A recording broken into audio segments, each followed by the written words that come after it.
With a 1.5-liter petrol engine and FR trim, this is as sporty as the SEAT Arona gets. But is it the best version in the range?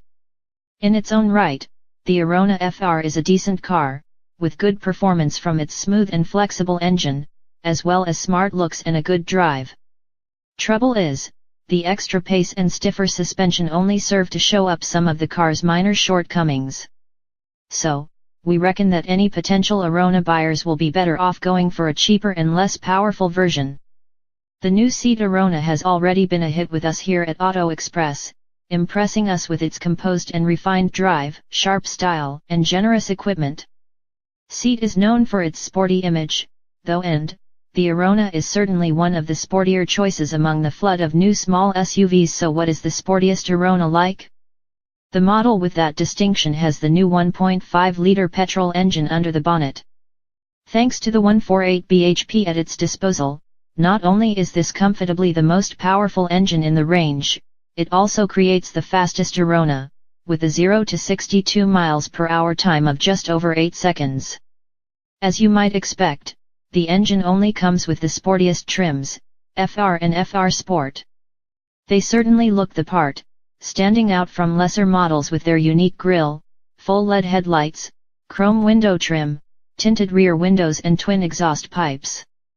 They also have a unique design of alloy wheel, 17-inch on the FR, 18-inch on the FR Sport, as well as sports seats and a flat-bottomed steering wheel. And, to go with that extra power, they also come with stiffer sports suspension, but what they don't have is four-wheel drive.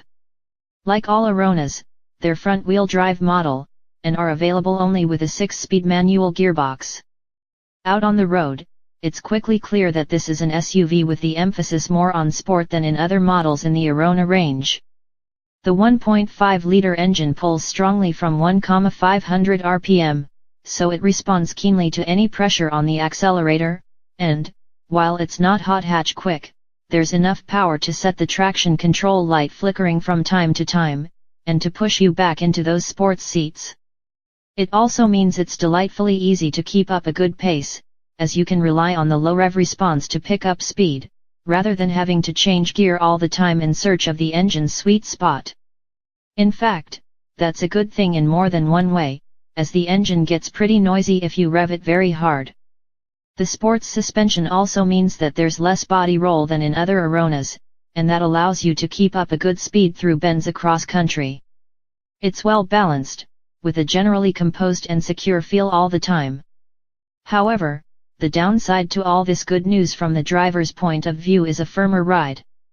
It's something you notice particularly at higher speeds, when ridges across the road and even the joins between pieces of tarmac on the motorway are felt obviously in the cabin. And, that was on the FR, with 17-inch wheels. We worry that the 18-inch wheels on FR Sport could lead to a more uncomfortable ride. True, no Arona rides all that well around town in particular, but, if you want an Arona and spend a lot of your time on bumpy roads, we'd suggest you avoid one of these sporty models. What the extra performance also shows up is the lack of feel in the steering. Again, it's obvious in any Arona, but it's more disappointing in the quick versions, as you want to get some idea from the steering wheel what the front wheels are up to when you're pressing on. Likewise, although the 6-speed manual gear change is reasonably slick, it really doesn't like being hurried, as it's easy to miss a gear if you race from one ratio to the next.